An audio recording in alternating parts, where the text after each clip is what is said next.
जय काल भैरव, जय भोले शंकर, जय उमा महेश्वर, जय भैरव भैरवी।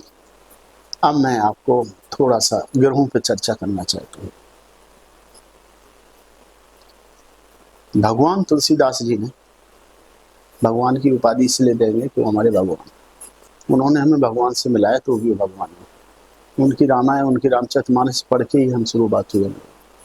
तुलसीदास जी ने एक जगह लिखा है, कई जगह बड़े उन्होंने उपदेशक, पूरा 6-7 ग्रंथन का रस है रामायण। तो भी 1631 कहो कथा हरि रसीसा, मतलब उन्होंने भी रामायण लिखने के समय काशी चुनी, स्थान काशी चुना, मुहूर्त चुना, सब कुछ किया। और रामचरितमानस घर घर में है, हाँ हिंदुओं का प्राण है।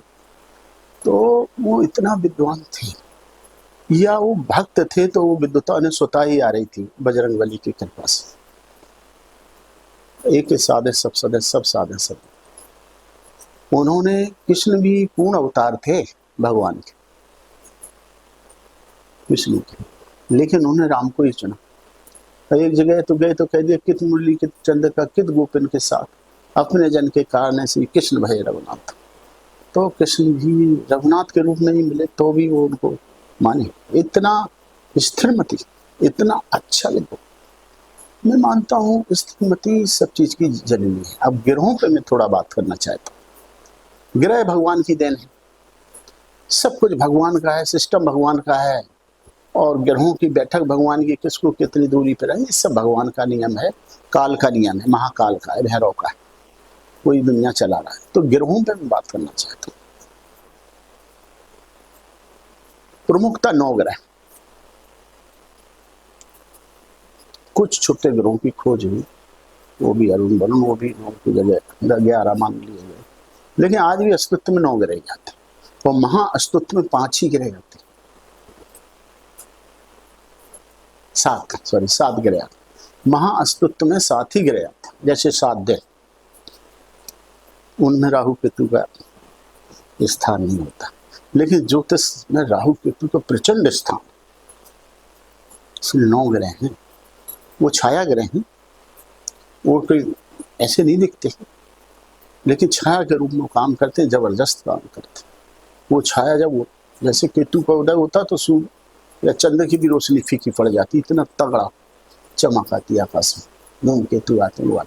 और वो जो काम करते हैं लकीर से हटके करते हैं, किसी की भी कक्षा में घुस जाते, उनका तेज बहुत होता है। वो बृहस्पति से गमन करता है केतु, और बृहस्पति के सहयोग मिल जाता है तो ध्वजयोग बनाता है। जिसके कुंडली में केतु और बृहस्पति साथ होते हैं, वो कुछ विशेष करता है, अलग करता है, उसको बृहस्पति चौगुना से देता है। ऐसे ही राहु के साथ, यदि राहु किसी ग्रह से मिलता है तो उसके असर को कम कर देता है, सूर्य को मिलता है सूर्य के असर को भी कम कर देता है। पहला ही ऐसा छाया ग्रह राहु है जो सूर्य के पास जाके सूर्य को ही अस्त करने लगता है, बकाया सारे ग्रह सूर्य के पास जाके अस्त हो जाते। तो राहु क्यों नहीं प्रचंड है, ज्योतिष में बहुत प्रचंड है। अब सारे ग्रह चंद्र से गमन करते हैं, राशि चंद्र से निर्धारित होती है, लेकिन क्या आप तो जानकारी सभी को कि चंद्र ग्रह ही नहीं, उपग्रह है पृथ्वी का, लेकिन इतनी महानता, इतनी महत्ता ज्योतिष में सबसे ज्यादा, सारे ग्रह एक तरफ, चंद्र एक तरफ, क्यों? इसकी सबसे अच्छी बात यह है कि पृथ्वी के सबसे नजदीक वो पहला घेरा, कोई भी ग्रहों की रोशनी आती है तो चंद्र को स्वीकार होती, फिर पृथ्वी को होती। तो जो हमारे नजदीक होता है वो हमारे लिए सबसे महत्वपूर्ण होता है, और उसके बाद ही सब दुनिया होती है। इसलिए चंद्र का बड़ा भीषण महत्व है, और चंद्र वाले व्यक्ति यदि चंद्र बली तो सब बली। और चंद्र का जो पूजा करते हैं, जो चंद्र को मानते हैं, वो सुखी रहते हैं।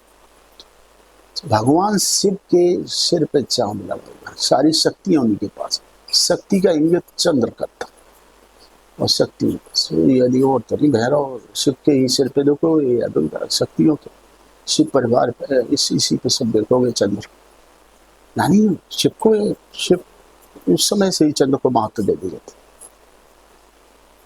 और चंद्र को महत्व बहुत ज्यादा है क्योंकि पृथ्वी के नजदीक। न सामीप्य का बड़ा बल होता है। आकर्षण, जो पृथ्वी में ज्वार उठते हैं, जो हवाएं चलती हैं, सांस चलती है, ये चंद्रमा के आकर्षण, पृथ्वी के प्रति आकर्षण का फल है। ऋतुएं बदलती हैं, तमाम चीजें होती हैं।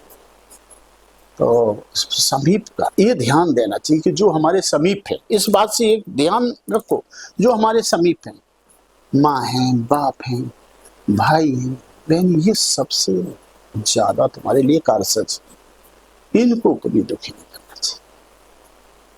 यदि सामीप्यता में दोष है तो आदमी सुखी नहीं हो सकता कहीं जाके। और कहीं बाहर भी हो, कोई तुम्हारे समीप है, किसी के घर में रह रहे हो, किसी के साथ रह रहे हो, तो उसको दुख नहीं होना चाहिए, क्योंकि सबसे पहले वही बचाएगा आपको। आपके बहुत खास मानने वाले बाद में आएंगे, लेकिन यदि अचानक कोई दिक्कत हो, आपका जो समीप है, जो साथ है, वही बचाएगा।